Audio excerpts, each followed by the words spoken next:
Star उत्सव पर देखिए आपके चहेते शोज अब से डीडी फ्री डिश पर।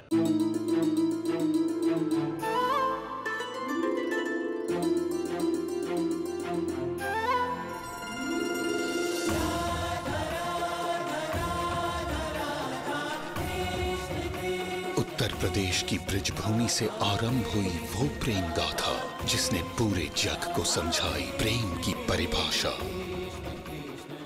राधा कृष्ण 1 अप्रैल से सोमवार से रविवार सुबह 10 बजे स्टार उत्सव पर।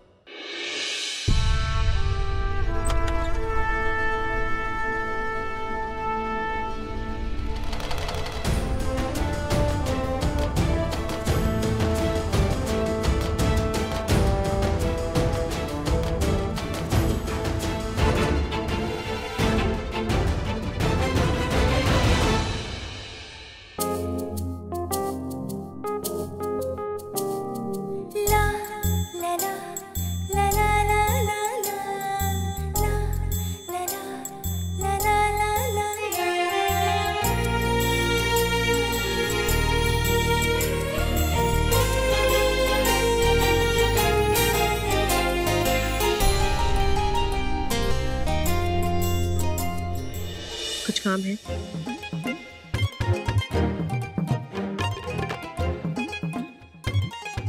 नहीं नहीं, कोई काम नहीं है। कैसे प्रारंभ करूं? इस सिस्टम कैसे मां को समझ नहीं आ रहा है। यदि कोई कारण नहीं फिर सम्राट के यहाँ रुकने का कोई प्रयोजन भी नहीं। नहीं, मैं बस ये कहना चाहता था। यही ना कि आपके पास कहने के लिए कुछ नहीं है। नहीं, मैं बस ये कहना चाहता हूँ परंतु आपका अहंकार इतना बड़ा है कि आड़े आ रहा है, यही ना? इतने महान राजा और उससे भी अधिक आपका अहंकार। मैं एक तुच्छ सी प्राणी, मुझसे क्षमा कैसे मांगेंगे? इसीलिए आप चले जाइए, मुझे आपकी क्षमा की कोई आवश्यकता नहीं। इसे कैसे ज्ञात हुआ कि मैं इससे क्षमा मांगने आया हूँ?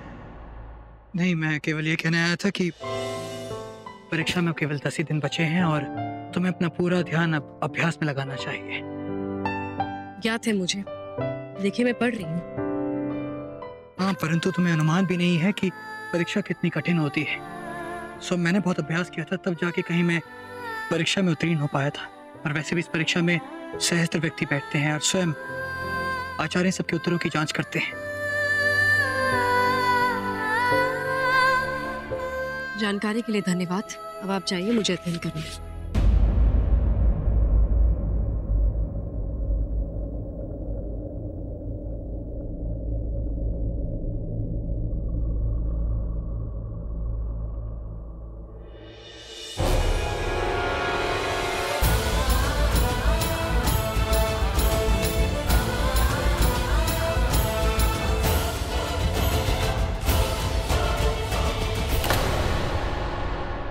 मैं तुमसे कुछ कहना चाहता हूँ। कहिए। जो कुछ भी हुआ उसके लिए मैं तुमसे क्षमा मांगता हूँ।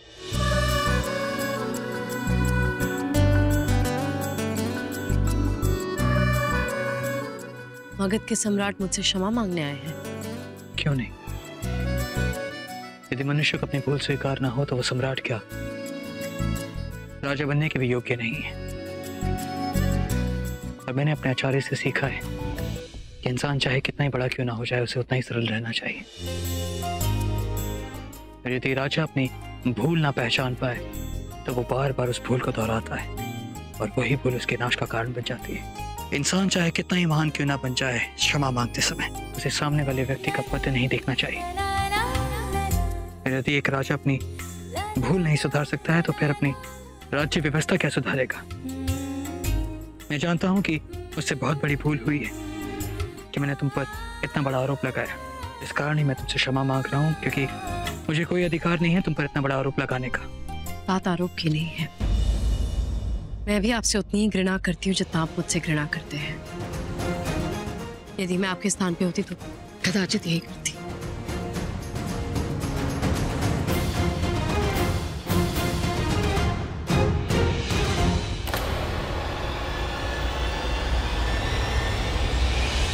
मैं तुमसे एक और बात कहना चाहूंगा नंदिनी।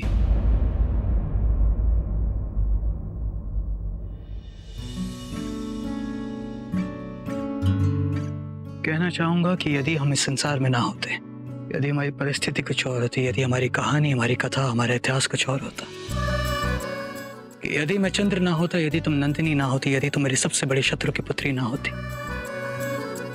यदि मैं वो राजकुमार नहीं होता जिसने अपना जीवन तुम्हारे पिता के कारण एक चरवाहे के भांति बिताया, यदि मेरा जन्म तुम्हारे पिता की हत्या करने के लिए नहीं होता, यदि हमारा विवाह तुम्हारे पिता तक पहुंचने का साधन नहीं होता, यदि मैं ये पुरुष नहीं होता, यदि तुम ये स्त्री नहीं होती, यदि तुम कोई और ही होती, तो मैं अवश्य तुम्हारा सम्मान करता। तब कदाचित हमारी कहानी कुछ और ही होती, क्योंकि नंदिनी, तुम में वो सारे गुण हैं जो एक संपूर्ण स्त्री में होनी चाहिए। तुम अपने पिता का सम्मान करती हो, उनसे असीमित स्नेह करती हो, अपने बड़ों का आदर करती हो, साहसी हो, निडर होकर तुमने अपने शत्रु का सामना किया। यदि हमारे भाग्य में एक दूसरे के लिए प्रतिशोध ना होता, तब अवश्य हमारा प्रारब्ध कुछ और ही होता। किंतु अब इन सब बातों का कोई अर्थ नहीं है, क्योंकि मैं चंद्र हूं और तुम नंदिनी हो। मेरा जन्म ही हुआ है तुम्हारे पिता की हत्या के लिए, जिनसे तुम स्नेह रखती हो। किंतु यदि तुम नंदिनी ना होती, यदि मैं चंद्र ना होता, यदि तुम्हारा जन्म नंद वंश में ना होता, तब मैं अवश्य तुम्हारी सराहना करता। क्योंकि जिस भांति तुमने अपने परिवार के लिए साहस दिखाया, जिस भांति तुमने अपने पिता, अपने भाइयों का साथ दिया युद्ध भूमि में और अपने शत्रु का सामना किया, वो देखने योग्य है। ये सारे एक अच्छे राजा के गुण हैं। यदि तुम नंदिनी नहीं होती, कोई और ही होती, तो मैं अवश्य इस नायक का दास बन जाता, इसे चाहता, इसका सेवक बन जाता, इसका सम्मान करता। किंतु शायद इस जीवन काल में वो संभव नहीं है।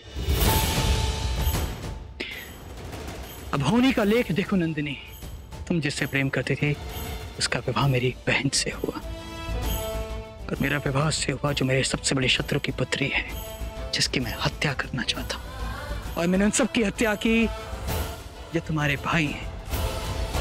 वे सारी घटनाएं हमें एक दूसरे का शत्रु बनाती हैं नंदिनी।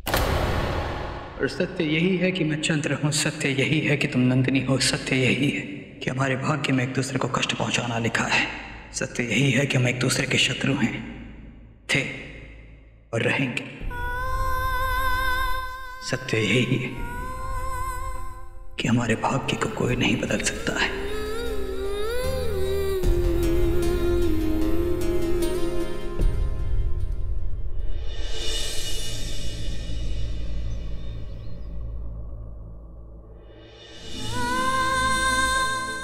यदि मैं चंद्र ना होता, यदि तुम नंदिनी ना होती, यदि तुम मेरी सबसे बड़ी शत्रु की पुत्री ना होती, यदि तुम कोई और ही होती, तो मैं अवश्य तुम्हारा सम्मान करता। क्योंकि नंदिनी, तुम में वो सारे गुण हैं जो एक संपूर्ण स्त्री में होनी चाहिए। मेरा जन्म ही हुआ है तुम्हारे पिता की हत्या के लिए, जिनसे तुम स्नेह रखती हो। सत्य यही है कि हम एक दूसरे के शत्रु हैं। कभी नहीं सोचा था कि चंद्र को समझ पाना इतना कठिन होगा। वो मेरा शत्रु है और मैं उसे सबसे अधिक घृणा करती हूँ। मेरे लिए उससे अधिक गिरा हुआ व्यक्ति और कोई नहीं। परंतु फिर भी कभी कभी क्यों ऐसा लगता है कि वो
नंदिनी, उठो।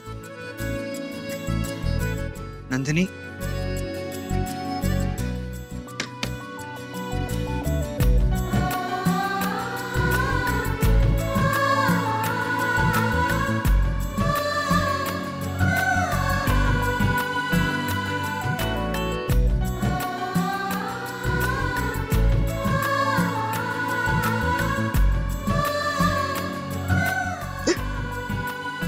उठो उठो।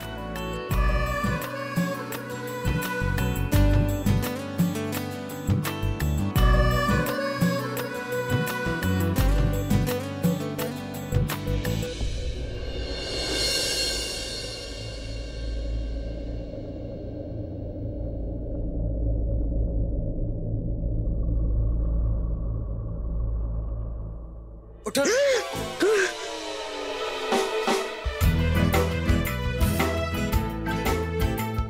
बुद्धि भ्रष्ट हो गई तुम्हारी। किस तरह ऊपर चल पाता है क्या? बुद्धि मेरी नहीं तुम्हारी भ्रष्ट हुई है। तुम्ही थी ना वो जो अध्ययन करना चाहती थी, परीक्षा देना चाहती थी। तो क्या इस भांति सोकर तुम तक्षशिला की परीक्षा में उत्तीर्ण होगी? नंदिनी, तुम्हें अनुमान भी नहीं है, वो संसार की सबसे कठिन परीक्षा है। स्वयं मैंने कितनी कठिनाइयों का सामना कर उस परीक्षा में उत्तीर्ण हो पाया। तो किस ग्रंथ में लिखा है कि ज्ञान प्राप्त करने के लिए नींद गंवाना आवश्यक है? पढ़ते पढ़ते आंख लग गया तो क्या कोई मुख पर ऐसे चल पिकता है क्या? ये कहाँ का आचरण है? लगता है तुम्हारे गुरु ने तुम्हें सिखाया नहीं है कि परीक्षा के समय आंखों में नींद नहीं, तेल होना चाहिए। ऐसी सिद्धियां इतनी आसानी से प्राप्त नहीं होती हैं। बस चंद्र, आपके गुरु और मेरे गुरु कुछ भी नहीं। मैं अपने गुरु के विरुद्ध कुछ भी नहीं सुनूंगी। हाँ, तो लगता है कि तुम्हारे गुरु के कारण तुम यहाँ तक तो पहुंच गए, किंतु अब इससे आगे बढ़ना तुम्हारे लिए असंभव होगा। और सच कहूं तो मुझे नहीं लगता कि तुम इस चुनौती का सामना कर पाओगे। तो मैं सोच रहा हूँ कि क्यों ना इस परीक्षा से तुम्हारा नाम वापस ले लूं मैं। क्यों क्यों? क्योंकि तुम कल्पना भी नहीं कर सकते हो कि तुम्हें कैसी कैसी कठिनाइयों का सामना करना होगा। तुम्हें धरती पर सोना होगा, आचार्यों की सेवा करनी होगी, और फिर तुमसे एक के बाद एक कठिन प्रश्न पूछेंगे जिनका उत्तर तुम्हें उसी समय उन्हें देना होगा। और ये सब तो कुछ भी नहीं है। एक और बड़ी चुनौती का सामना करना है तुम्हें। क्या? कि तुम्हें ये सब पुरुष बनकर देना होगा। क्या? परंतु क्यों? क्योंकि बालग्राम के आश्रम में स्त्रियों का जाना वर्जित है और इस परीक्षा में केवल पुरुष ही भाग ले सकते हैं। तो सच कहूं तो तुम व्यर्थ में प्रयत्न कर रही हो, इस परीक्षा में सम्मिलित नहीं हो सकती है। परंतु ये तो स्त्रियों के लिए अन्याय है ना? मैं जानता था कि तुम ऐसा ही कहोगे, किंतु मेरे आचार्य चाणक्य स्त्रियों को प्रशिक्षण नहीं देते। अब मैं जानता हूं कि तुम ये कहोगी कि पुरुषों और स्त्रियों को एक समान अधिकार मिलना चाहिए, किंतु मेरे आचार्य चाणक्य केवल पुरुषों को ही प्रशिक्षण देते हैं। और फिर तुम्हें देखकर लगता है कि भेष बदलकर तुम्हारा वहां जाना भी असंभव है। तो सच कहूं तो मुझे नहीं लगता कि तुम इस चुनौती का सामना कर पाओगी। मुझे नहीं लगता कि तुमसे ये हो पाएगा।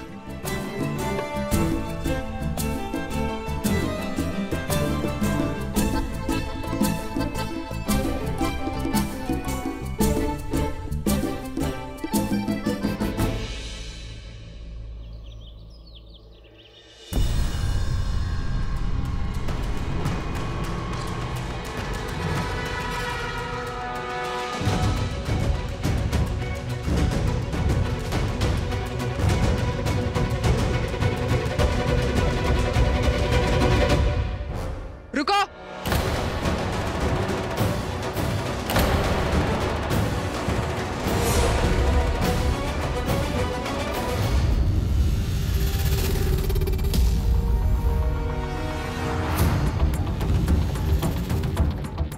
तुम्हारे इतनी हिम्मत कि तुम पतरानी को पीठ दिखाकर खड़े हो?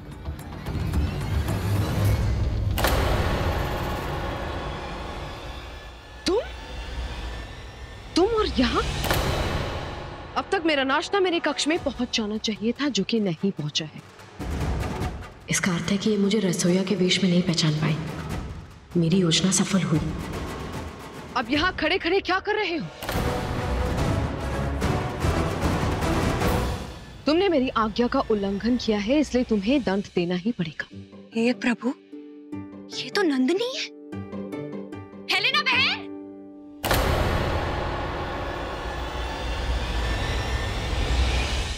हेलेना बहन, तुम यहाँ खड़ी हो और वहां तुम्हारा भोजन तुम्हारे कक्ष में रखे रखे ठंडा हो रहा है। अब इसे तो मैंने यही कहने के लिए यहाँ भेजा था। तो फिर ये इतनी देर से मुंह बंद करके क्यों खड़ा था? भयभीत हो गया होगा बेचारा।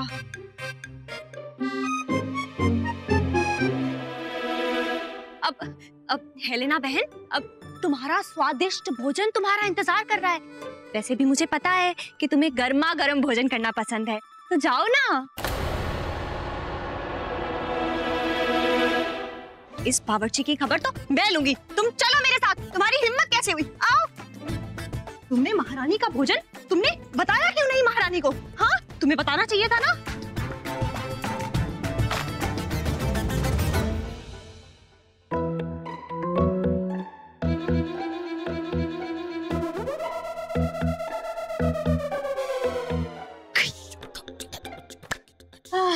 ये तो अच्छा हुआ कि चंद्र ने कल रात्रि में मुझे सब कुछ बता दिया, इसीलिए तो मैंने तुम्हें पहचान लिया। तुम ये बताओ, तुम भेष बदल के महल में घूम क्यों रही हो? वो तुम्हें परीक्षण कर रही थी कि कोई मुझे पहचानता है कि नहीं। तुम्हें कोई और पहचाने ना पहचाने, किंतु अगर ये यवनी तुम्हें पहचान लेती तो तुम समझ सकती हो ना कि क्या होता। और इससे पहले कि वो यवनी यहाँ वापस आए, तुम निकलो यहाँ से, अपना कार्य पूर्ण करो। और मैं जानती हूँ तुम अपनी परीक्षा में अवश्य उत्तीर्ण होगी। धन्यवाद दूरधरा, तुम आज समय पर नहीं आती तो न जाने क्या हो जाता। जाओ।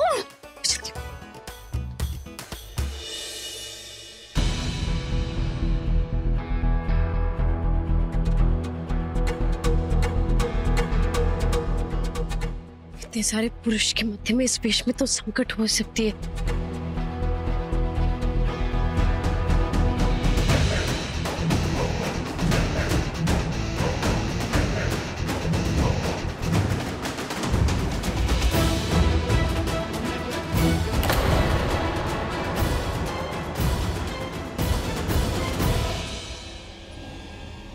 लगता है मैं वेश बदलने में सफल हो गई।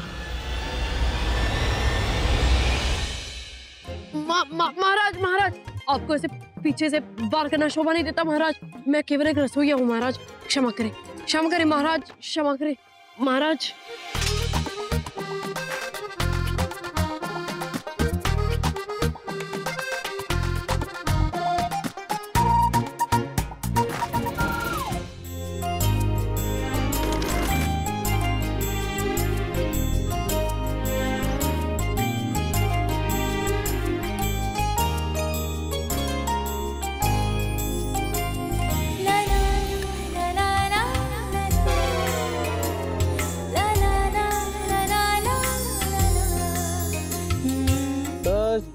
बस बस, तुम्हारा ईश्वर किसी भी समय तुम्हें छल दे सकता है, इसलिए वेशभूषा के साथ साथ स्वर का तालमेल भी अवश्य होता है। अब कुछ कहो। क्या कहूं?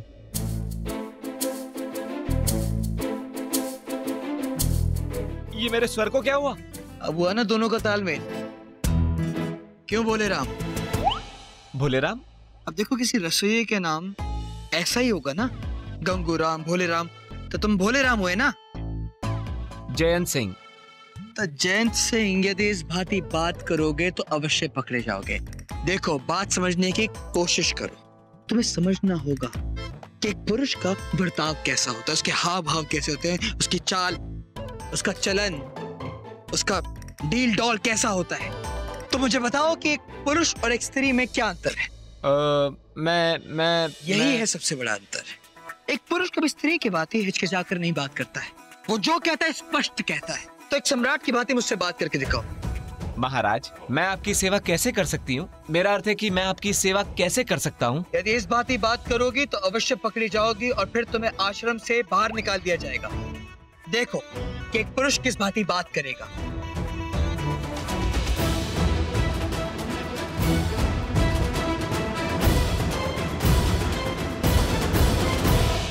तो अब मानो, कल्पना करो कि मैं तुम्हारा एक मित्र हूं। छोड़ो मुझे, ये क्या कर रहे हो? ये एक स्त्री का स्वभाव है, किंतु उस समय तुम एक स्त्री नहीं हो, तुम एक पुरुष हो। तो तुम एक पुरुष के भांति ही स्वभाव करना होगा। और तुम वहां जा रही हो जहां तुम अन्य पुरुषों के साथ रहोगी। तुम मानो यदि कोई तुम्हारा मित्र बन गया और उसने तुम्हें छुआ, तो बताओ कि तब तुम क्या करोगे? छोड़ो नंदिनी, इस समय तुम एक स्त्री नहीं हो, इस समय तुम एक पुरुष हो।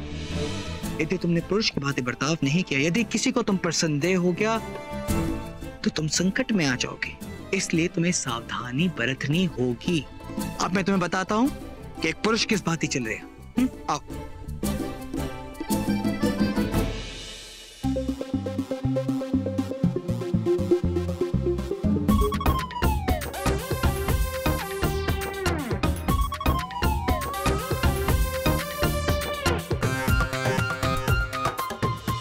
आप हंस क्यों रहे हैं? देखो, देखने सुनने में तो तुम एक पुरुष की भांति ही बर्ताव कर रही हो, किंतु ये जो तुम अपनी कमर लचका कर चल रही हो, इससे समझ में आ रहा है कि तुम एक पुरुष नहीं हो। और यदि मैंने तुम्हें पहचान लिया तो कोई और तुम्हें अवश्य पहचान लेगा। तो अपनी कमर को लचकाना बंद करो और एक पुरुष की भांति सीधा चलने का प्रयास करो। आओ, अब चलो, कमर मत मटकाना, सीधा चलना। चलो। तुम भयभीत क्यों? एक पुरुष की भांति चलो। चलो, आओ, सामने देखो, हाथ सीधा, सीना बाहर, कंधे चौड़े, चेहरे पे तेज। चलो।